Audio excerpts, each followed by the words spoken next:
الشيطان الرجيم بسم الله الرحمن الرحيم اقرأ باسم ربك الذي خلق خلق الإنسان من علق اقرأ وربك الأكرم الذي علم بالقلم علم الإنسان ما لم يعلم. وقال النبي صلى الله عليه وسلم إن الله يحب إذا عمل أحدكم أن يتقنه، أو كما قال النبي صلى الله عليه وسلم اللهم صل على سيدنا محمد وعلى آل سيدنا محمد وبارك وسلم. اللهم صل على سيدنا محمد وعلى آل سيدنا محمد وبارك وسلم. اللهم صل على سيدنا محمد وعلى آل سيدنا محمد وبارك وسلم. میرے محترم عزیزوں، بزرگوں اور دوستوں، قرآن مجید کی 5 آیتیں آپ حضرات کے سامنے پڑھی گئیں اور ایک حدیث پاک آپ حضرات کے سامنے سنائی گئی. اس کا تعلق قرآن مجید کی آیتوں کا اور حدیث کا تعلق آدمی کے لکھنے پڑھنے سے متعلق ہے. اور آج کا عنوان بھی یہی ہے کہ مسلمانوں کو تعلیم میں اور علم حاصل کرنے میں کس قدر آگے رہنا چاہیے. چونکہ اسکولوں کے ایڈمیشنز چل رہے ہیں، داخلے جاری ہیں، لوگ اپنے بچوں کو چھوڑنے کی فکر میں ہیں. پہلے سے چل رہے ہیں، رمضان کی وجہ سے بعض اسکولوں میں موقوف تھے اور بعض اسکولوں میں جب سے وہ تاریخ شروع ہوئی 12 یا 10 کی اس سے داخلے جاری ہو گئے. تو ہمیں اپنے بچوں کی تعلیم کے لیے کیسے اسکول کا اور کیسی تعلیم کا انتخاب کرنا چاہیے، اور جو اسکول چلانے والے احباب ہیں انہیں کیسے امت کے معصوم بچوں کی ذہن سازی اور ان کی تعلیم کی کیسی فکر ہونی چاہیے. اس سلسلے میں کچھ باتیں علماء کی فرمائی ہوئی قرآن حدیث کی روشنی میں آپ حضرات کے سامنے بیان کی جائیں گی. قرآن مجید کی آیت جو پڑھی گئی اس میں اللہ تبارک و تعالیٰ فرماتے ہیں اقرأ باسم ربک الذی خلق، پڑھو اس رب کے نام سے جس نے تمہیں پیدا کیا ہے. ہم سب حضرات جانتے ہیں، بار بار پڑھے اور سنے ہوں گے کہ اللہ کے نبی صلی اللہ علیہ وسلم پر سب سے پہلی وحی جو نازل ہوئی ہے وہ یہی سورہ علق کی 5 آیتیں ہیں. اللہ کے نبی صلی اللہ علیہ وسلم کی عمر جب 40 سال اور کچھ دن ہوئے، اللہ کے نبی صلی اللہ علیہ وسلم کا معمول تھا کہ وہ تنہائی میں، آپ صلی اللہ علیہ وسلم تنہائی میں جاتے اور اللہ کی یاد میں، ذکر میں، مراقبے میں لگے رہتے. وہی آنے سے پہلے ہی اللہ تعالیٰ اللہ کے نبی صلی اللہ علیہ وسلم کو خوابوں کے ذریعے سے باتیں بتانا شروع فرما دیا، الہام کے ذریعے سے باتیں بتانا شروع کر دیا.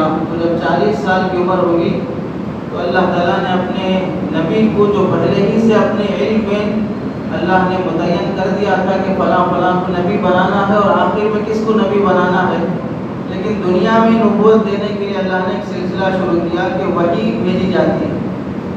ورنہ جب اللہ نے عالم بنایا ہے اسی وقت اللہ کے علم میں ہے کون نبی بنے گا اور کون فرعون بنے گا، کون صحابی بنے گا اور کون ان سے جنگ کرنے والا غدار بنے گا، دشمن بنے گا. یہ سب اللہ کے علم میں پہلے ہی سے متعین ہے. اللہ تعالیٰ نے جب اپنے نبی کی طرف وحی بھیجی تو سب سے پہلی وحی جو اللہ کے نبی صلی اللہ علیہ وسلم پر اتاری گئی، نازل ہوئی، وہ ہے یہ 5 آیتیں جس میں اللہ تعالیٰ حکم فرماتے ہیں کہ اقرأ، پڑھو. اللہ کے نبی صلی اللہ علیہ وسلم پڑھنا لکھنا نہیں جانتے تھے، کہ کوئی اللہ کے نبی کا استاد نہیں تھا، کسی سے علم حاصل نہیں کیے. ماحول بھی ایسا تھا جہاں پر کوئی پڑھا لکھا زیادہ ملتا نہیں تھا. تھوڑے بہت پڑھے لکھے مل جاتے تھے جو سفر کرنے کی وجہ سے، تجارت کی سفر کرنے کی وجہ سے اس ملک گئے تجارت کے لیے، وہاں کی کچھ باتیں سیکھ کے آ گئے، وہاں کی زبان سیکھ کے آ گئے، وہاں سے کچھ لکھنا پڑھنا سیکھ کے آ گئے، تو اس طرح تو ہوتا تھا، لیکن مستقل وہاں پر پڑھنے کا رواج نہیں تھا۔ ایسے ماحول میں اللہ کے نبی صلی اللہ علیہ وسلم کو پیدا کیا گیا جہاں پہلے ہی سے پڑھائی کا کچھ تصور نہیں تھا، اور وہی نازل ہو رہی کہ پڑھو۔ اللہ کے نبی صلی اللہ علیہ وسلم کچھ پڑھے ہوئے نہیں ہیں، تو اللہ کے نبی نے فرمایا ما انا بقاری، میں پڑھا ہوا نہیں ہوں، میں پڑھنا جانتا نہیں ہوں۔ حضرت جبرائیل علیہ السلام نے حضرت نبی پاک صلی اللہ علیہ وسلم کو سینے سے لگایا اور زور سے دبایا، پھر اس کے بعد فرمایا کہ آپ پڑھو۔ 2-3 بار یہی عمل ہوا، تو تیسری مرتبہ اللہ کے نبی صلی اللہ علیہ وسلم کو حضرت جبرائیل نے فرمایا اقرا بسم ربک، پہلے تو خالی یہ کہتے اقرا، پڑھو پڑھو پڑھو، یہی بولتے رہے، کیا پڑھنا ہے یہ نہیں بول رہے ہیں حضرت جبرائیل علیہ السلام۔ 3 مرتبہ یہی عمل ہوا، تو اس کے بعد حضرت جبرائیل نے سینے سے لگا کر خود اس کے بعد پڑھ کر سنایا اقرا بسم ربک الذی خلق خلق الانسان من علق۔ اب یہ آیت حضرت جبرائیل علیہ السلام پڑھ کر سنائے، تو اللہ کے نبی صلی اللہ علیہ وسلم کو یہ پہلی وحی ملی تھی، اور پہلی بار کوئی فرشتہ دیکھنے کو ملا تھا، اور اس نے اس زور سے کھینچا کہ اللہ کے نبی صلی اللہ علیہ وسلم فرماتے ہیں، بخاری شریف کی پہلی حدیث ہے، مجھے دوسری حدیث ہے، مجھے ڈر ہوا کہ کہیں میری جان نہ نکل جائے۔ اس میں اللہ تعالیٰ حکم دے رہے پڑھو، پہلا حکم یہ نہیں ہے نماز پڑھو، روزہ رکھو، زکوٰۃ دو، یہ تو کریں گے، لیکن یہ کرنے کے لیے بھی تو پڑھائی ہونا چاہیے، معلوم ہونا چاہیے کہ وہ نماز کیا چیز ہے، روزہ کیا چیز ہے، معلوم ہی نہیں تو کیسے کرے گا؟ تو ہر کام کو کرنے کے لیے اس کام کے بارے میں معلومات ہونی چاہیے۔ تو دین پر بھی چلنا ہے تو بھی دین کی معلومات ہونی چاہیے آدمی کو، دنیا پر بھی چلنا ہے، دنیا کمانا ہے، کچھ بھی کرنا ہے، میکینیکل ہے اور ٹیلرنگ ہے اور فلاں ہے، سائنس ہے، فلاں کوئی بھی کرنا ہو آپ کو معلوم ہے کریں گے، نہیں معلوم ہے کیسے کریں گے؟ تو اللہ تبارک و تعالیٰ پہلی وحی نازل فرمائی پڑھو اقرا بسم ربک الذی خلق، کس کے نام سے؟ اس اللہ کے نام سے جس نے تمہیں پیدا کیا۔ حضرت علی میاں ندوی رحمۃ اللہ علیہ فرماتے ہیں اللہ تعالیٰ نے اس امت پر سب سے پہلی وحی جو نازل فرمائی ہے وہ پڑھنے کی وحی ہے۔ تو پہلا حکم جو اس امت کو دیا گیا ہے وہ ہے پڑھنے کا۔ تو اب جب اس امت کو پڑھنے کا حکم مل گیا تو اب یہ امت جاہل نہیں رہ سکتی۔ اب اس امت میں کوئی عذر نہیں ہو سکتا کہ نہیں ہم نہیں پڑھ سکتے، ہم جاہل ہیں، ہمیں پڑھنا نہیں آتا۔ تمہیں حکم ہے مستقل پڑھنے کا، تمہیں پڑھنا چاہیے۔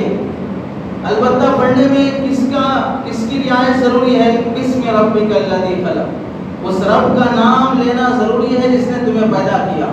اللہ کو بھول کر اگر کوئی آدمی دنیا کے تمام علوم حاصل کر لے پھر بھی وہ جاہل ہے۔ علم اللہ کو بھلا دینے کا نام نہیں ہے، علم اللہ سے غافل ہو جانے کا نام نہیں ہے، علم اللہ سے بغاوت میں اترنے کا نام نہیں ہے، علم دھوکہ دینے کا نام نہیں ہے، علم بے حیائی اور فیشن کا نام نہیں ہے، علم ایجوکیشن کو مہنگا کر کے غریب کو پڑھائی سے محروم کرنے کا نام نہیں ہے۔ علم آدمی اس طرح کا لباس اور اس طرح کے پیجامے، اس طرح کے کرتے اور یہ اسکول ڈریس خاص کر کے جو اسلامی لباس کے خلاف بنا کر پیش کرنے کا نام علم نہیں ہے۔ پڑھائی کو لباس سے کوئی تعلق نہیں ہے۔ آج سے پہلے اگر دیکھا جائے تو دنیا کے جتنے علوم ہیں تمام علوم کی بنیاد انبیاء اور صحابہ نے رکھی ہے۔ تمام علوم کی بنیاد انبیاء اور صحابہ نے رکھی ہے۔ اس کی مثال کیا ہے؟ سب سے پہلے دنیا میں آنے والے حضرت آدم علیہ السلام انسان ہیں، ان کے ساتھ حضرت حوا وہ بھی انسان ہیں، پھر ان کی نسل چل رہی ہے۔ ایک روایت ہے البدایہ والنہایہ کی حضرت آدم علیہ السلام کی وفات کے وقت حضرت آدم علیہ السلام کی جو بیٹے پھر بیٹوں کے بیٹے اور اس طرح ہوتے نواسے جو ہوتے گئے، حضرت آدم علیہ السلام کی وفات تک تقریباً 6 لاکھ تھے۔ اتنی زیادہ نسل بڑھی ہے۔ تو آپ ذرا اندازہ کریں سب سے پہلا آدمی جو دنیا میں آیا ہے، اب دنیا میں نہ کوئی گھر بنا ہے، نہ کوئی بورویل ہے، نہ کوئی بلڈنگ ہے، نہ کوئی اسکول ہے، نہ کوئی کالج ہے، نہ کوئی مسجد ہے، کوئی چیز بنی ہوئی نہیں ہے، چٹیل میدان ہے اور پھر درخت ہے، سمندر ہے، پہاڑ ہیں، اب یہ انسان حضرت آدم علیہ السلام رہنے کے لیے گھر بنائیں گے، کھانے کے لیے کچھ اگائیں گے، پھل توڑنے کے لیے بھی توڑنے کا طریقہ معلوم ہوگا، کون سا پھل کھانا کون سا نہیں کھانا یہ بھی معلوم ہوگا. تو ظاہر سی بات ہے اب زمین سے پیداوار نکالنا ہے تو جسے ایگریکلچر کہتے ہیں، سب سے پہلی بنیاد حضرت آدم علیہ السلام نے ڈالی. ان کے زمانے میں وہی حکم تھا کہ کیا اگانا ہے اور کیا کھانا ہے. اس زمانے میں وہ خدا کو ایک ماننا ہے، شرک نہیں کرنا، یہ سب نہیں تھا. اس واسطے کہ شرک تھا ہی نہیں وہاں پر. سب جانتے تھے کہ وہ اللہ ایک ہی ہے اور حضرت آدم علیہ السلام نبی ہیں، چونکہ سب انہی کی نسل ہے، انہی کے بیٹے ہیں، پوتے ہیں، پوتیاں ہیں. تو کون بولے کہ نہیں آپ نبی نہیں ہیں؟ تو بیٹا کیسے بولے گا کہ آپ باپ نہیں ہیں؟ پوتا کیسے بولے گا کہ آپ دادا نہیں ہیں؟ تو وہاں پر شرک کی ضرورت ہی نہیں تھی. وہاں پر یہ تھا کہ کیا اگانا کیا کھانا. تو ایگریکلچر اور زمین سے وہ چیزیں اگا کے کھانے کا سب سے پہلا فن حضرت آدم علیہ السلام نے دیا ہے. اور پھر دنیا میں جب حضرت آدم علیہ السلام اترے تو جنت کا لباس ختم ہو گیا تھا، تو کوئی لباس نہیں تھا. تو اب کپڑے پہننا ہے تو کپڑے کس نے بنائے ہیں؟ اتنے بہترین سوٹ اور لباس جو ہم پہن رہے ہیں آج کل، تو اس کی اصل بنیاد کس نے بتائی کہ بھئی ایسے جوڑ کر دھاگے میں دھاگا دے کر اس طرح کپڑا بنایا جاتا ہے؟ کس نے دماغ میں ڈالا؟ ظاہر سی بات ہے جس انسان کو سب سے پہلے جسم چھپانے کی ضرورت پڑی ہے وہی سوچے گا کہ میں اپنا جسم کیسے چھپاؤں. تو حضرت آدم علیہ السلام نے اپنے جسم چھپانے کے لیے کیا راستہ اختیار کیا؟ پتوں میں کاڑی کے ذریعے سے پتے جوڑے، پھر اس میں کاڑی کے ذریعے سے پرویا، پتوں کا لباس پہن کے حضرت آدم علیہ السلام نے اپنے جسم کو چھپایا. تو کپڑے سینے کی بنیاد جسم چھپانے کے لیے حضرت آدم علیہ السلام نے دی. رہنے کے لیے اب مکان چاہیے، درخت کے نیچے نہیں رہ سکتے، تو اینٹ گارا مٹی جوڑ کر جو بھی اس وقت کا جیسا بھی مکان بنانا ہو تو حضرت آدم علیہ السلام نے بنایا. اب اس زمانے میں زیادہ ملک بنے نہیں تھے، ایک ہی ملک حضرت آدم علیہ السلام کا ہے، ایک ہی گاؤں، ایک ہی شہر، اسی میں رہتے ہیں. تو ادھر سے ادھر خط لکھنے کی ضرورت نہیں ہے، تو لکھنا پڑھنے کی اس وقت ضرورت نہیں تھی. دوسری چیزیں اس زمانے میں سکھا دی گئی. اب جب آبادی بڑھتی گئی، ادھر سے ادھر تک بات پہنچانا ہے تو بھی دو طریقے تھے کہ آدمی کے ذریعے سے بول دیتے کہ لے جا کے پہنچا دو. اور پھر آہستہ آہستہ جب حضرت ادریس علیہ السلام کا زمانہ آیا تو اللہ تعالیٰ نے لکھنا بھی سکھا دیا. تو وہاں سے لکھنے کی جو فن ہے قلم کے ذریعے سے لکھنا، وہ لکھنے سے لے کر آج کمپیوٹر کے ذریعے سے لکھنا، کمپیوٹر میں ٹائپ کرنا، وہاں سے لے کر یہاں تک کی جو بھی بنیاد ہے وہ حضرت ادریس علیہ السلام کی ہے. کشتی بنانا، اب پانی کی کشتی بنانا کوئی بنایا نہیں تھا، حضرت نوح علیہ السلام نے بنیاد ڈالی.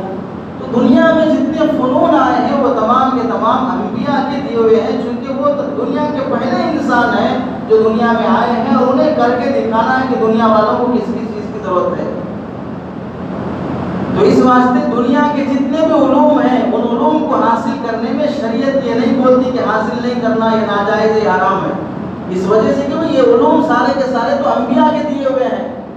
بیمار ہو گئے، علاج کرنا ہے تو بار بار سنتے حضرت موسیٰ علیہ السلام کا کہ پیٹ میں درد ہو گیا، کیا کرنا ہے؟ اللہ تعالیٰ سے عرض کیا تو فلاں پتا کھا لو، تو اس پتے میں یہ شفا ہے، اس سے درد صحیح ہوگا. حضرت لقمان علیہ السلام کو جڑی بوٹیاں بات کرتی تھی کہ مجھ میں یہ چیز ہے، اس سے دوا بنا دیجیے.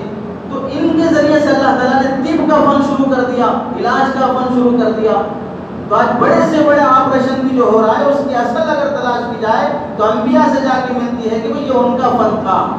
انہوں نے قوم، حضرت امام شافعی رحمۃ اللہ علیہ فرماتے ہیں دنیا میں دو علم سب سے اہم ہیں، ایک ہے قرآن حدیث کا علم. اللہ تعالیٰ نے مجھے اس علم کے لیے چن لیا، قرآن حدیث کے علم کے لیے. اگر اللہ تعالیٰ مجھے اختیار دیتا یا مجھے اللہ کی طرف سے توفیق ہوتی علم دین قرآن حدیث کے علاوہ کوئی اور علم میں حاصل کروں تو میں ڈاکٹر بنتا. اس واسطے کہ ڈاکٹر کے ذریعے سے لوگوں کی جسمانی صحت کا خیال کیا جاتا ہے، اور آدمی کی صحت رہے گی تو وہ عبادات کر سکتا ہے. بیمار ہو گیا نماز کیسے پڑھے گا، روزہ کیسے رکھے گا؟ ایسی بیماری ہو گئی، آپریشن ہو گیا یا بے ہوش ہو گیا، کچھ بھی ایسا مرض لاحق ہو گیا کہ طہارت نہیں ہو سکتی، تو کیسے وہ عبادات پہ چل سکتا ہے؟ تو امام شافعی رحمۃ اللہ علیہ فرماتے ہیں ڈاکٹری ایسا فن اور ایسا علم ہے کہ وہ اگر قرآن حدیث کے بعد حاصل کیا جا سکتا ہے تو وہی حاصل کیا جا سکتا ہے. تو تمام علوم کی بنیاد انبیاء نے اور صلحاء نے رکھی ہے. اب فرق یہ ہوگا کہ اسے حاصل کرنے میں نیت کیا ہے. حاصل کرنے کی نیت اگر دین کی خدمت ہے تو وہ پھر حاصل کرنا بھی عبادت ہے. حاصل کرنے کی نیت اگر دنیا بنانا ہے تو پھر وہ حاصل کرنا بھی گناہ ہے، وہ دنیا ہے. علم میں اس واسطے حاصل کر رہا ہوں، یعنی دنیا کا علم، میں اسکول پڑھ رہا ہوں، میں کالج پڑھ رہا ہوں، میں ڈگری کر رہا ہوں، میں ایجوکیشن کر رہا ہوں، جو بھی میں علم حاصل کر رہا ہوں، ڈاکٹر بن رہا ہوں، لائر بن رہا ہوں، IPS میں حصہ لینا چاہ رہا ہوں، پولیس بننا چاہ رہا ہوں، SI بننا چاہ رہا ہوں، جو بھی ہونا چاہ رہا ہوں، مقصد کیا ہے، نیت کیا ہے؟ نیت اگر یہ ہے کہ میں بھاری گاڑی خریدوں گا، نیت یہ ہے کہ اچھا بنگلہ بناؤں گا، نیت ہے کہ AC کے گاڑیوں میں AC کے بنگلوں میں رہیں گے اور ٹھاٹ کی زندگی گزاریں گے، لوگ ہماری زندگی دیکھ کے عاش کریں گے، ہمارے دولت پہ، ہماری گاڑی پہ، ہمارے بنگلے پہ رش کرتے رہیں گے اور ہم جیسے چاہے مرضی سے جو چاہے کھائیں، جہاں چاہے گھومیں، ایسے آرام کی زندگی گزاریں گے. یہ نیت اگر دنیا کمانے کی ہے تو ظاہر سی بات ہے یہ حاصل کرنے کے لیے پھر تمہیں جھوٹ بھی بولنا پڑے گا، رشوت بھی دینا پڑے گا، اور اگر لائق کے نہیں ہیں تو رشوت دے کے سیٹ حاصل کرنا پڑے گا، دھوکے کے ذریعے سے رشوت دے کر اپنی حاضری لگانا پڑے گا. آج اسکولوں میں کالجوں میں دیکھ لو پابندی سے حاضری نہیں ہوتی، اور جو حاضری لگانے والا ہے، رجسٹر مینٹین کرنے والا ہے، اسے 2000 روپے دے دو، آپ کا رجسٹر وہ خود بخود چلاتا رہے گا، حاضری ڈالتا رہے گا. فیل ہو گئے تو آپ اسے رشوت دے دو، آپ کو پاس کر دے گا، نمبرات دے کے آگے بڑھا دے گا.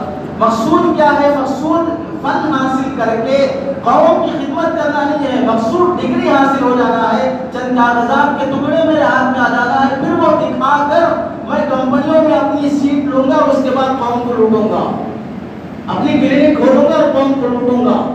یہ اگر مقصد ہے تو ظاہر سی بات ہے جھوٹ، گناہ، رشوت، دھوکہ، یہ ساری چیز چلے گی اور پھر معاشرہ برباد ہوتا جائے گا.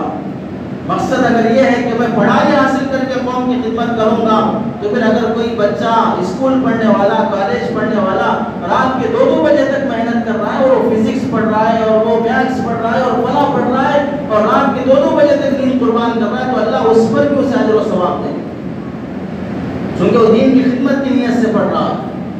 اور صحابہ میں اور اللہ کے نبی صلی اللہ علیہ وسلم نے مستقل دنیا کے علوم حاصل کرنے کی ترغیب دی ہے.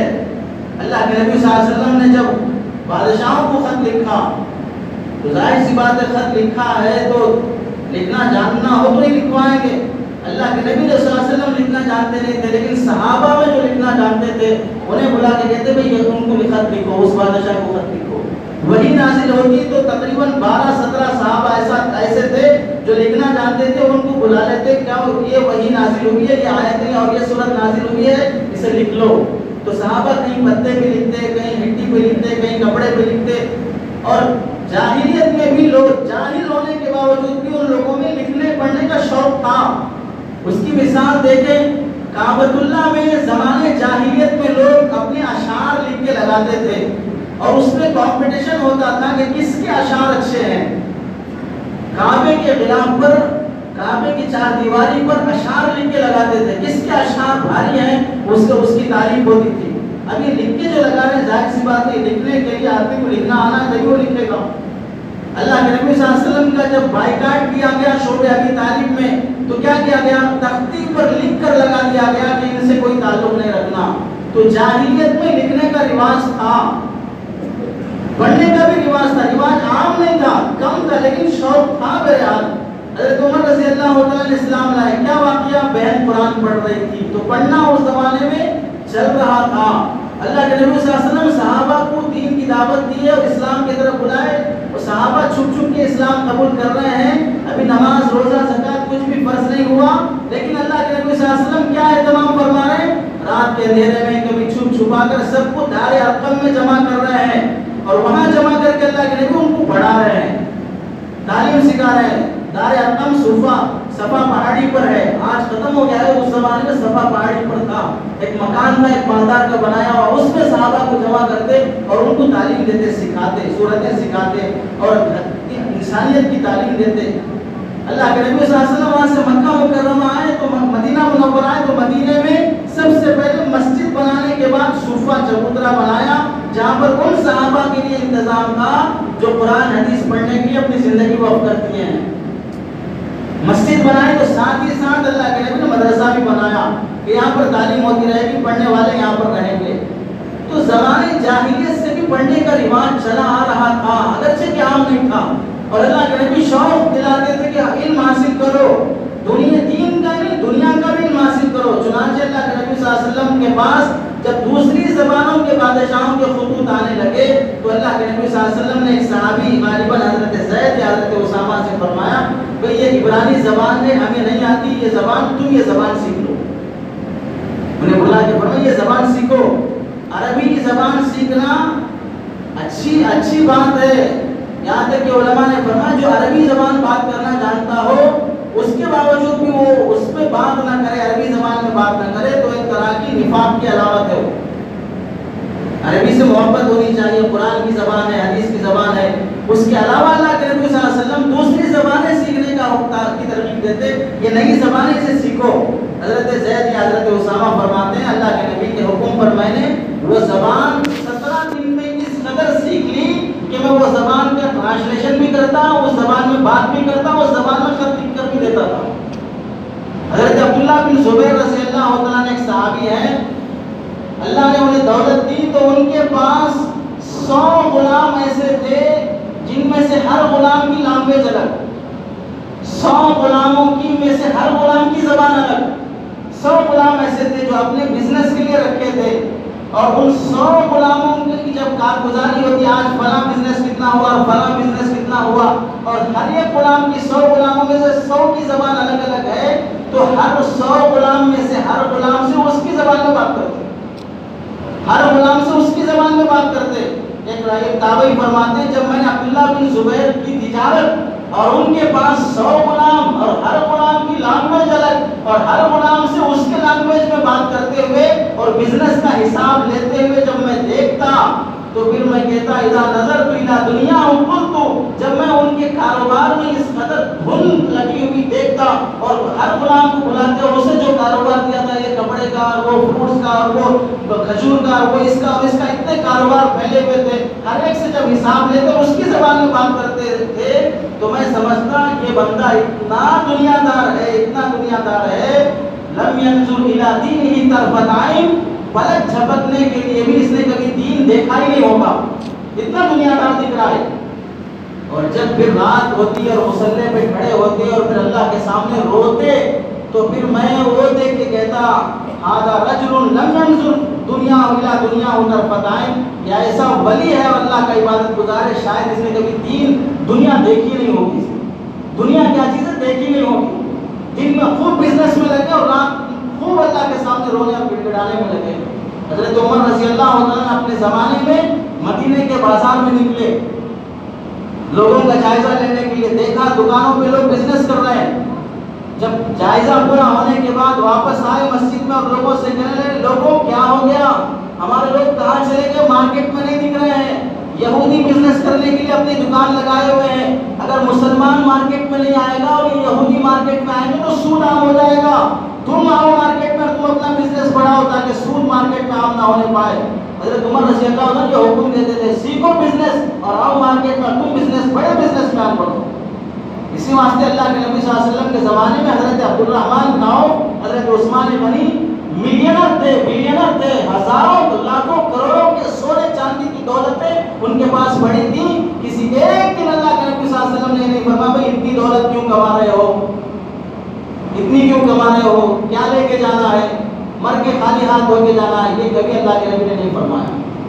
ہاں یہ فرمایا حلال کماؤ، التاجر الصدوق الامین، سچ بولو، امانت داری سے رہو، اور ترغیب تھی سچ بولو، امانت داری سے تجارت کرو تو تمہیں کیا ملے گا، مان نبیین، تمہیں اللہ تعالیٰ نبیوں کے ساتھ کھڑا کرے گا۔ تو بزنس میں آگے رہنا، ایجوکیشن میں آگے رہنا، پڑھائی میں آگے رہنا، ابو داؤد شریف کی حدیث ہے، علماء نے لکھا اللہ تبارک و اللہ کے نبی فرماتے ہیں جب تم میں سے کوئی آدمی جانور ذبح کرے، بکرا کاٹے، مرغی کاٹے، تو دیکھو جاہلوں کی طرح نہ کاٹے، کاٹنے سے پہلے چاقو تیز کر لے اور اچھی طرح 1-2 مرحلے میں اسے کاٹ کے سلیقے سے کاٹے۔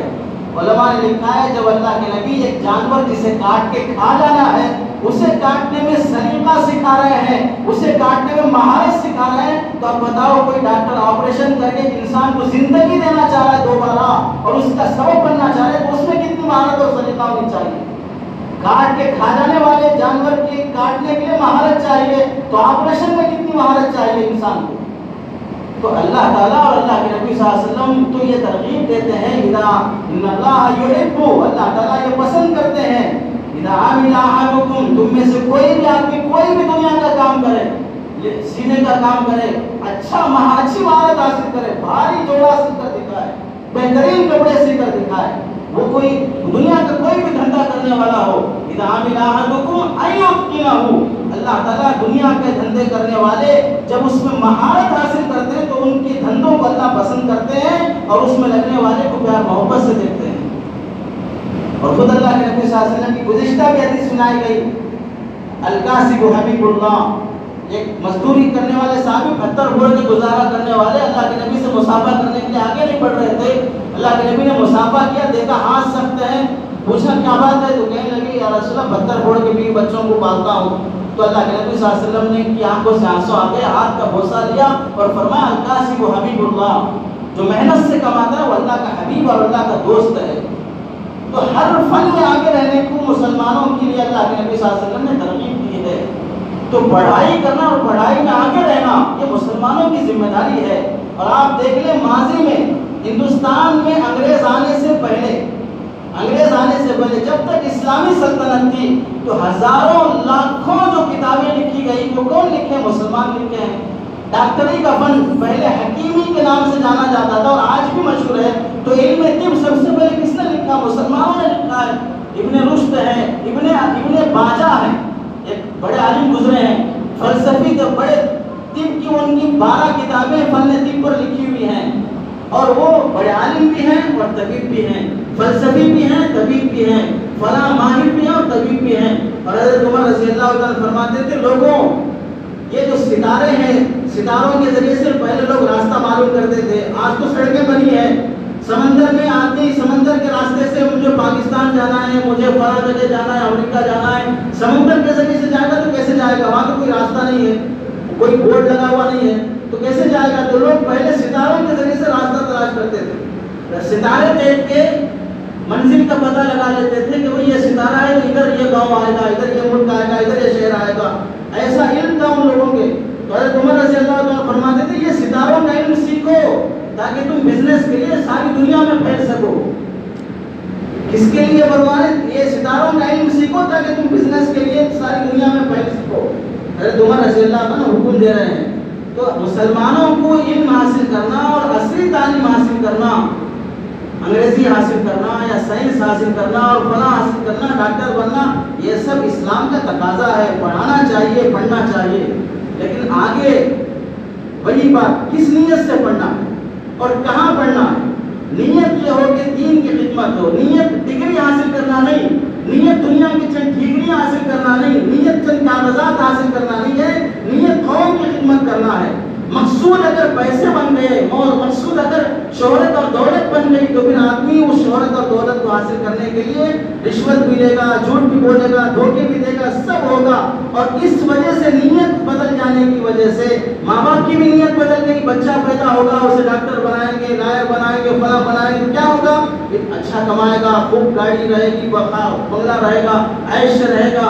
اب یہ دماغ میں ہے ماں باپ کے اور وہی بچے کو سکھایا جا رہا، اور ٹیچر جو پڑھانے والا ہے وہ بھی یہی سکھا رہا ہے کہ پڑھو گے تو پھر اتنی دولت ملے گی، یہ ملے گا۔ تو اب یہ دولت حاصل کرنے کے لیے مقصود جب دولت بن گئی ہے، خاص صلاحیت نہ ہو، اس گوشت کی اس کے اندر اہلیت نہ ہو، لیکن اس گوشت کے ذریعے سے ہمیں دولت ملتی ہے، شہرت ملتی ہے، تو اسے حاصل کرنا چاہیے، بڑے بغیر بھی کیوں نہ ہو، رشوت دے کر۔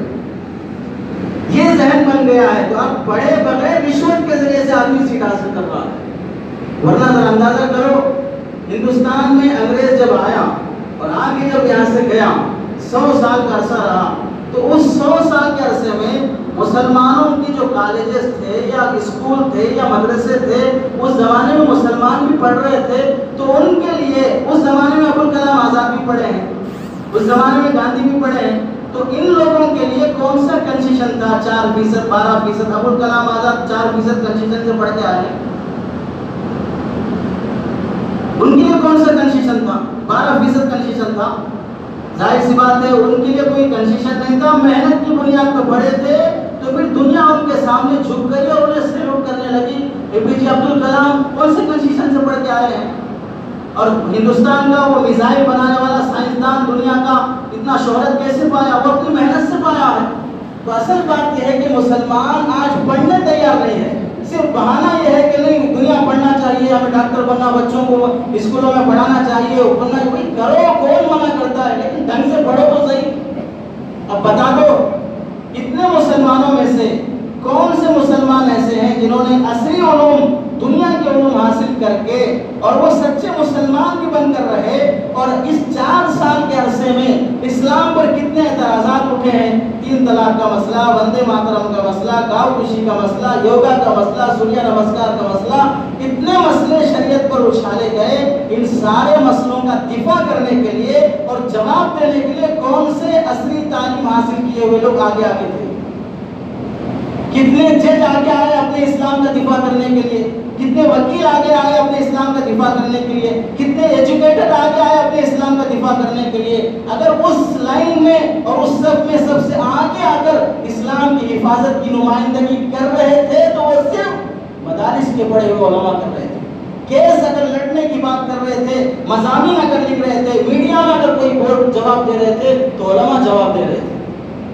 کون منع کرتا ہے کہ پڑھو، اچھے لائر بنو، دنیا دکھا دے کوئی آدمی صحیح ڈھنگ کا اسلام، مسلمان بھی اور سچا لائر بھی ہو، مسلمان بھی اور سچا جج بھی ہو، مسلمان بھی اور سچا ڈاکٹر بھی ہو۔ ہے ایسے بندے بھی ہیں الحمدللہ، حیدرآباد کے ایسے بندے بھی گزرے ہیں۔ ایک ڈاکٹر گزرے، ڈاکٹر مقبول علی، ان کا معمول یہ تھا کہ جب ان کے پاس کوئی پیشنٹ آتا، ایسی عبادت گزار کہ ایام 20 کے روزے رکھتے، 13، 14، 15 کے، پیر جمعرات کا روزہ رکھتے، غیر محرم کی طرف نگاہ اٹھا کے نہیں دیکھتے۔ ڈاکٹر حمید اللہ خان رحمۃ اللہ علیہ حیدرآباد کے گزرے ہیں، کتنے تقوی طہارت کے آدمی گزرے ہیں، بڑی زندگی ان کی سواری اور ہسٹری ہے۔ اور یہ اللہ کے بندے ایسے تھے کہ جب صبح سے شام تک کلینک میں کام کرتے، اپنا ڈاکٹری کلینک چلاتے اور مریضوں کا علاج کرتے، شام ہونے کے بعد جب گھر واپس جاتے تو اپنی آمدنی کا حصہ نکالتے اور 10%، 15% روزانہ جو جتنا بھی کمائے ہیں اس میں سے نکال کر کلینک سے جاتے ہوئے گھر، اس میں سے فٹ پاتھ پر جتنے لوگ سوئے لیٹے رہتے ہیں ان کے لیے کپڑا کھانا خریدتے اور ان میں تقسیم کر کے گھر جاتے، اور گھر میں جا کے مصلی بچھا کے نماز پڑھ کے دعا کرتے ہیں، اللہ جتنے صبح سے مریض میرے سامنے میرے پاس علاج کے لیے آئے ہیں ان سب کو آپ شفا دے دیجیے۔ دنیا میں ایسے ڈاکٹروں کے لیے ترس رہے جو مریض کی شفا کی دعا مانگے، ایسے تاجروں کے لیے ترس رہے جو گاہک کے سودے میں برکت کی دعا مانگے۔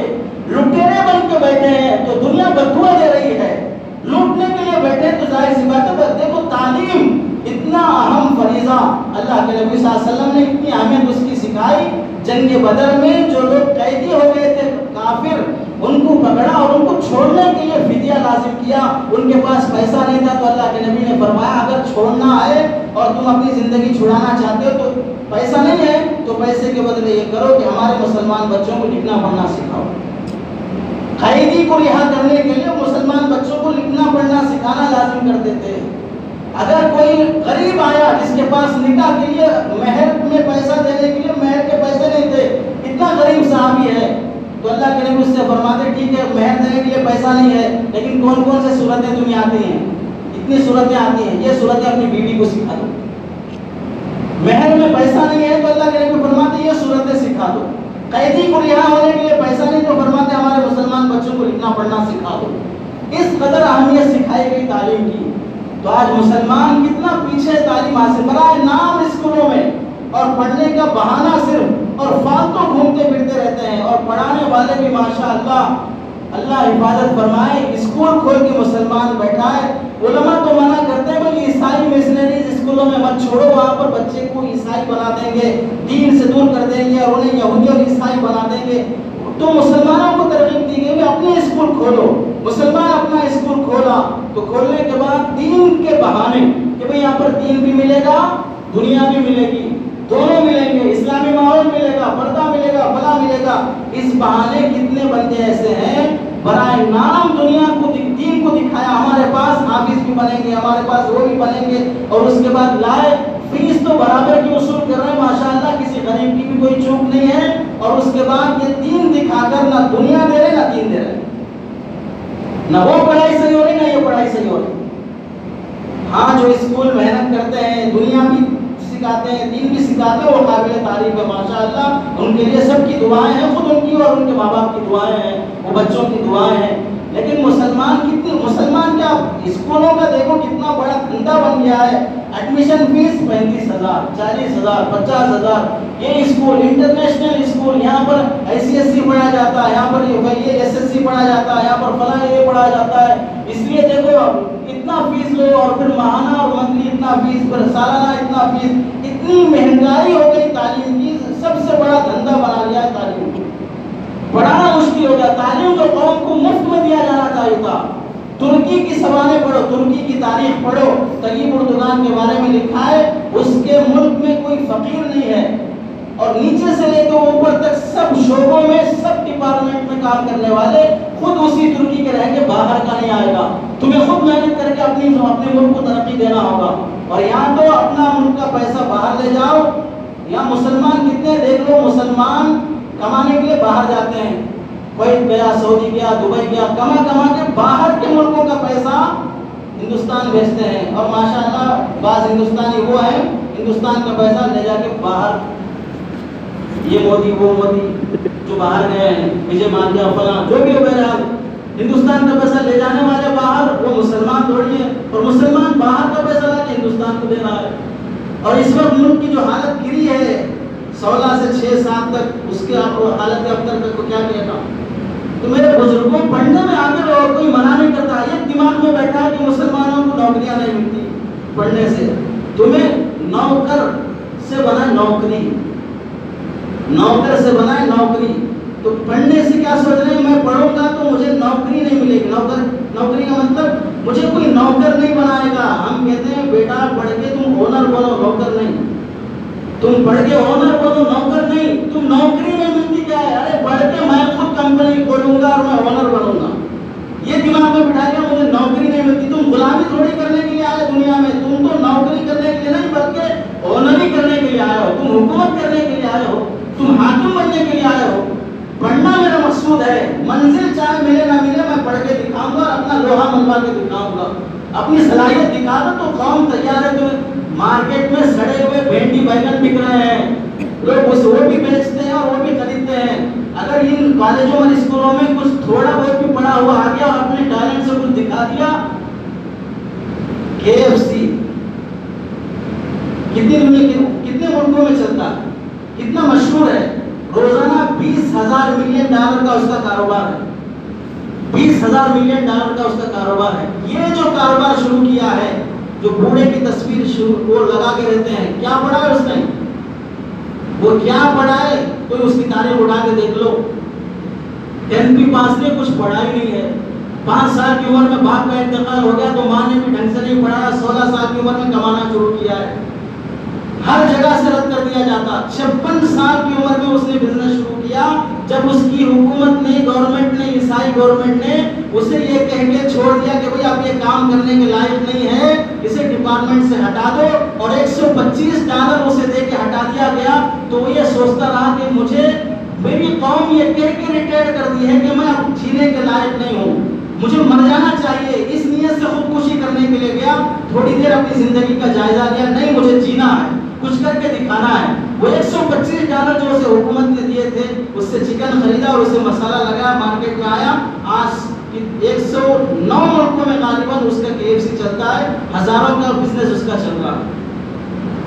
کمانے کے لیے، دنیا میں آنے کے لیے آدمی کو دماغ چاہیے، محنت چاہیے۔ یہ کیا کہ میں پڑھنے کے بعد مجھے نوکری نہیں ملے گی، غلامی کو چھوڑو، حاکمی اور اونری کے لیے آؤ کہ میں کر کے دکھاؤں گا، میں لوہا منوا کے دکھاؤں گا۔ فیس بک بنانے والا، واٹس ایپ بنانے والا، یہ سب جتنے بھی لوگ ہیں ان کی ہسٹری پڑھو، کتنا پڑھے ہوئے لوگ ہیں، یہ کتنا پڑھے لکھے ہوئے لوگ ہیں، یہ کتنے ایجوکیٹڈ ہیں۔ پڑھ کر نوکری کرنا ہے، سب بزنس کرو، تجارت کرو، عالمی پیمانے پہ تجارت کرو۔ اصل بات ہے کہ ہم لوگوں نے بہانے بنا لیے پڑھنے کے، اور عیسائیوں کے اسکولوں میں چھوڑتے ہیں یا غیروں کے اسکولوں میں چھوڑتے ہیں، جس سے ذہن برباد ہوتا ہے۔ 1990 میں انگلینڈ میں کانفرنس ہوئی تھی، کسی نے وہاں کے اخبار میں خبر چھاپ دی کہ 40 سال کے بعد، 1990 کی بات ہے، 40 سال کے بعد ساری دنیا میں اسلام پھیل جائے گا۔ تو اس وقت کے سارے عیسائی یہودی پریشان کہ اب کیسے روکا جائے۔ میٹنگ کی گئی گئے انگلینڈ میں تو مسئلہ حل نہیں ہوا، تو اس وقت کے پوپ پادری عیسائی کے پاس لے گئے اور کہا کہ کیسے اسلام کو ختم کیا جائے. تو اس وقت کے پادری نے پوچھا اچھا بتاؤ ساری دنیا کے مسلمان بچے اسکولوں میں زیادہ پڑھتے ہیں یا مدرسوں میں زیادہ پڑھتے ہیں؟ تو اس زمانے میں 1990 میں یہ رپورٹ پیش کی گئی کہ اسکولوں میں مسلمانوں کے بچے زیادہ پڑھتے ہیں. پھر پوچھے کہ وہ اسکولوں میں اپنے اسکولوں میں زیادہ پڑھتے ہیں یا ہمارے اسکولوں میں زیادہ پڑھتے ہیں؟ تو کہا گیا کہ ہمارے اسکولوں میں زیادہ پڑھتے ہیں، عیسائی اور غیروں کے اسکولوں میں زیادہ پڑھتے ہیں. تو اس پوپ نے کہا کہ اب فکر کرنے کی ضرورت نہیں ہے، کانوں میں روئی رکھ کر سو جاؤ، یہ بچے قیامت تک ہمارے رہیں گے، مسلمانوں کے نہیں ہوں گے. یہ ہمارے رہیں گے، کبھی مسلمانوں کے نہیں ہوں گے. جب وہ ہمارے اسکولوں میں پڑھیں گے تو وہ ہمارے ہیں، وہ مسلمانوں کے نہیں ہیں. اس واسطے اسلام کے خلاف ہونے والے اعتراض کا جواب اسی کالج کا پڑھا ہوا ایجوکیٹڈ بندہ دینے کے لیے تیار نہیں ہے، اپنے اسلام کو معلوم کرنے کے لیے تیار نہیں ہے. تعلیم کو سستا کرو، غریبوں کو پڑھانے کی اہمیت دو اور اس پر پیسے خرچ کرو. بڑی بڑی بلڈنگیں بنا دیے، بڑے بڑے اسکول کھول دیے، بڑی بڑی فیسیں لگا دیے، تو ظاہر سی بات ہے مسلمان کہاں سے اتنی فیس بھرے گا؟ وہ اتنے بہترین ڈاکٹر گزرے، حیدرآباد کے ڈاکٹر عبد المنان ایک گزرے ہیں. پرانے شہر سے کوئی بندہ علاج کرانے کے لیے آتا تو اس سے پوچھتے بھائی دوائی تھوڑی مہنگی ہے، خرید سکتے ہو؟ تو کہتا حکیم صاحب میں آپ کے پاس آنے کے لیے کرائے کو پیسہ نہیں تھا تو ادھار لے کے آیا ہوں، میں دوائی کہاں سے خریدوں گا؟ تو حکیم صاحب اتنے دل والے کے جانے آنے کا کرایہ بھی دیتے اور دوائی بھی ساتھ دیتے. انسانیت کی خدمت کرنے والے ہوں، انسانیت کا ساتھ دینے والے ہوں. آج انسانیت سے محبت کم ہو گئی، پیسے سے محبت زیادہ ہو گئی. پیسہ کمانا ہے، اب اس کے لیے جو کرنا ہے کرو. بچوں کو پڑھانا ہے، کیوں؟ پیسہ کمانا ہے. تو اب بچوں کو پڑھانے کے لیے لڑکیوں کو ہاسٹل میں چھوڑ دیتے ہیں، لڑکیوں کو ہاسٹل میں چھوڑتے ہیں. کتنی افسوس کی بات ہے. لڑکی کو پڑھانے کے لیے چائنا بھیج رہے ہیں صاحب، چائنا بھیج رہے ہیں. ایک ہی لڑکی چائنا جائے گی، وہاں MBBS کر کے آئے گی، سستے میں ہو جائے گا. وہاں کس کے ساتھ رہے گی؟ کس کے ہاسٹل میں رہے گی؟ اس کے ساتھ رہنے والے لڑکے ہیں، لڑکیاں ہیں، اور وہاں کی بے حیائی میں وہ اپنی عصمت اور عزت کو کیسے بچائے گی؟ کوئی شرم نہیں آ رہی. مسلمان باپ خوش ہے میری لڑکی پڑھنے کے لیے وہاں گئی ہے اور اس میں عزت لوٹ رہی ہے. ایک مولانا کو اللہ کی بندی نے فون کیا، خود اسی شہر کا قصہ ہے، کہ میری شادی کا ٹائم آیا ہے، رشتہ ہو رہا ہے، میرا ایک مسئلہ ہے، حل کر دیجیے. تو کیا مسئلہ ہے؟ میں پڑھنے کے لیے ہاسٹل میں تھی، 4 سال میرا فلاں لڑکے سے افیئر چلتا رہا اور اس میں پریگننٹ ہو گئی اور پھر اس سے پھر وہ دوائی کھا کے یہ بھی ہوا اور پھر وہ شراب وہ سب دھندے سے مسلمان کا ہے اور یہ سب چلتے رہے. اب میرا رشتہ آ رہا ہے تو پرانا جو پہلے والا ہے وہ پھر کال کر رہا ہے کہ میں اب تمہارے سے شادی کرنا چاہتا ہوں. اب میں کنفیوز ہوں کہ پہلے والے سے شادی کروں یا اب جو نیا رشتہ ہے اس سے شادی کروں. پیسے کے خاطر، ڈگری کے خاطر بچیوں کی عزتیں لوٹ رہی ہے. پھر مسلمان گوارا کر رہا ہے. اپنی اولاد سے سچی محبت ہے تو انہیں ایسے اسکولوں میں چھوڑو جہاں پر اس کا دین اور ایمان برباد نہ ہو. حضرت مولانا منظور صاحب نعمانی رحمۃ اللہ علیہ نے فرمایا 2 باتوں میں سے کسی ایک بات پہ تیار ہو جاؤ. یا تو علماء تمہاری نسل کی حفاظت کے لیے جن اسکولوں کی طرف رہبری کرتے ہیں جہاں پر دینی ماحول ملتا ہو ان اسکولوں میں چھوڑنے کے اور پڑھانے کے لیے تیار ہو جاؤ. اگر اس کے لیے تیار نہیں ہے، اپنے بچے کو دنیا دکھانے سکھانے کے لیے بڑی بڑی عیسائی مشنری اسکولوں میں چھوڑنا چاہتے ہو تو دوسری بات کے لیے تیار ہو جاؤ کہ یہ بچے تمہارے سامنے بے دین، زندیق اور کافر و مشرک بنتے ہوئے دیکھنے پہ راضی ہو جاؤ. یا تو دینی ماحول میں پڑھانے پہ راضی ہو جاؤ یا نہیں تو اپنی آنکھوں کے سامنے انہیں مشرک بننے پہ راضی ہو جاؤ. آپ دیکھو لاکھوں روپے بچوں کو پڑھانے کے لیے خرچ کرتے ہیں، دور دور بھیج رہے ہیں. وہی بچے جو ماں باپ قربانی دے کے محنت سے کما کے لاکھوں خرچ کر کے پڑھایا، واپس آنے کے بعد وہ بچہ اپنے ماں باپ کو گھر میں رکھنے تیار نہیں ہے، اولڈ ایج ہوم میں چھوڑ رہا ہے. جس کے لاکھوں روپے خرچ کیے گئے تھے، جس کے لاکھوں روپے لٹائے گئے تھے. ترکی میں کوئی بھیک مانگنے والا نہیں. ملک شام میں فسادات ہوئے، وہاں سے لوگ بھاگ کے آئے اور کوئی راستہ نہیں ہے تو بھیک مانگنے لگے. تو وہاں قانون بنایا گیا جو بھیک مانگنے سب کو پکڑو لاؤ یہاں پر، اور ایک ہال بنایا گیا اور اس میں سب کچھ 6 مہینے تک ٹریننگ دی گئی کمانے کی اور کہا اب جاؤ خود کماؤ، آئندہ سے بھیک مانگتے ہوئے نہیں جتنا دکھو گے تو پھر جیل میں ڈال دیں گے. دکھو گے تو جیل میں ڈال دیں گے۔ ان کی ترقی کے کئی اصول انہوں نے بنائے ہیں۔ بچے نماز کو نہیں آتے ہیں، بچے نماز کو نہیں آ رہے ہیں، یہاں تو بڑے بھی نہیں آتے ہیں۔ دیکھو رمضان ختم ہوا پھر وہی مسجدوں کا حال ہے۔ رمضان میں صفیں وہاں تک آتی تھی، خالی نے وہاں تک بچھاتی تھی، رمضان ختم ہوا مؤذن صاحب بھی سب خالی نے لپیٹ دے رہے ہیں کہ اب نہیں آئیں گے مصلی، پنکھے بھی وہیں تک چلائیں گے کہ ادھر کے اب کوئی آنے والے نہیں ہیں۔ اب بعض تو اندر کا گیٹ بھی بند کر دیتے ہیں کہ اب اندر نہیں، باہر بھی چل جاتی چھوٹی جماعتیں، وہاں بھی پڑھ لیتے ہیں۔ ہر رمضان آ رہا ہے پھر یہی حال ہوتا جا رہا ہے مسلمان کا کہ پھر وہ اپنے آپ کو بدلنے کے لیے تیار نہیں ہے۔ ایک مہینہ اللہ پریکٹس کرا کے پھر دیکھا پھر کوئی ڈاکٹر 4 ساڑھے 4 سال پڑھ کے 1 سال وہ ڈاکٹر کے پاس وہ کوشش کر رہا ہے اور سیکھ رہا ہے عملی طور پہ، واپس آنے کے بعد جتنا رہ کے سیکھا ڈاکٹر کے پاس وہ سب بھول کے آ گیا، اور پھر انجیکشن یہاں ڈالنے کے بجائے یہاں دماغ میں ٹھوس رہا ہے۔ یہ کون سی تم نے ڈاکٹری پڑھ کے آئی ہے؟ 1 مہینہ تم کون سی نماز پڑھ کے آؤ کہ پھر رمضان کے بعد نماز چھوٹ جا رہی ہے؟ تو ہمیں اصل پیسے سے محبت ہے، اپنی اولاد سے کوئی محبت نہیں۔ برائے نام اپنی اولاد سے اگر سچی محبت ہوتی تو ان کی تربیت کے لیے صحیح اسکول کا انتظام کیا جاتا۔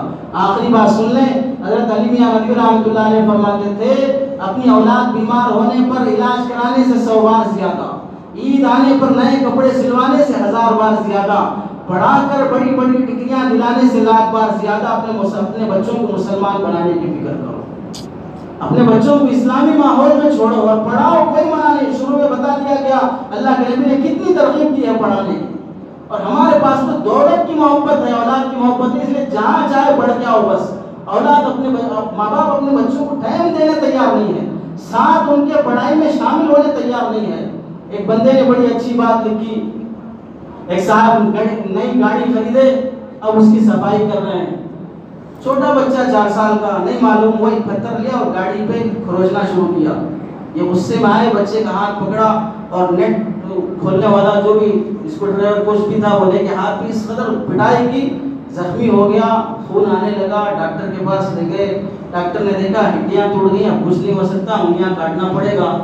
وہ اینستھیسیا لگایا گیا، بے ہوش ہوا، پھر انگلیاں کاٹی گئی، 2-4 گھنٹے بعد ہوش آیا۔ بچہ روتا ہوا غم زدہ لہجے میں ابو سے کہا ابو جان میرے انگلیاں کب آئیں گی، میرے انگلیاں کب آئیں؟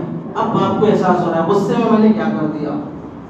اب روتا ہوا جا کے گاڑی پہ ہاتھ لگا کے اپنی آنکھوں سے آنسو بہا رہا ہے، تو اس کی نظر پڑی جو بچہ کھروچ رہا تھا اس گاڑی پر، نئی گاڑی پر، اس پہ بچہ کیا کھروچ رہا تھا، اس پہ لکھ رہا تھا I love you پاپا۔